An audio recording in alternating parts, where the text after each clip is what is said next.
Friends SS YouTube channel रो एक नूतन video को स्वागत। तो आज आम यही वीडियो माध्यम आलुका अनुवर्तन संबंध में एक परीक्षणटे जानिबा।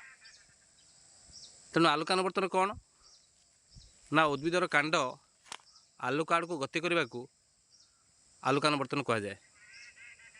जो परीक्षणटी चार्ल्स डार्विन करथिले। तेणु बर्तमान से आलुका अनुवर्तन संबंधी परीक्षणटी को आम सहजरे प्राक्टिकल देखिपर।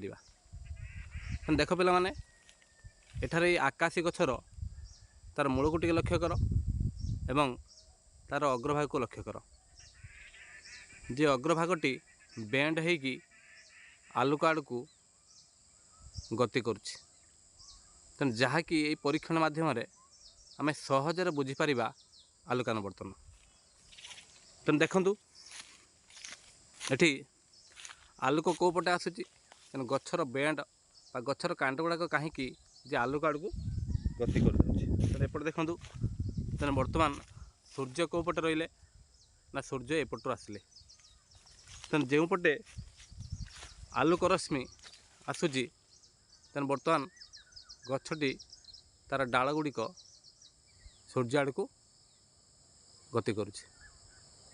तेणु एथुरु आम सहजरे प्रमाण करिपरिबा बा सहजरे जानिपारे जे आलुका अनुवर्तन कौन।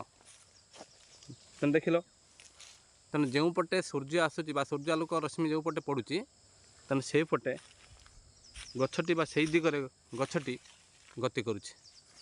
देख तेणु यही पटरू सूर्य आलोक आसूँ।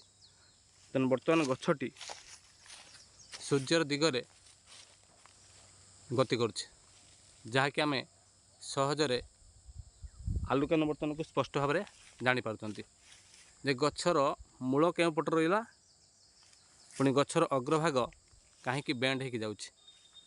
तेणु एठार स्पष्ट भाव में जानी होची जो पटे सूर्य आसूँ तेणु से पटू गछर कांड गुड़िक गति करुच्ची। तेणु जहाँकि आलुका अनुवर्तन संबंधी परीक्षणटी को स्पष्ट भाव में बुझी होची। ए भिडियोटी केपर लगिला सब्सक्राइब चैनल टी सब्सक्राइब करेंगे, भल लगे लाइक करेंगे, कमेंट करेंगे। धन्यवाद।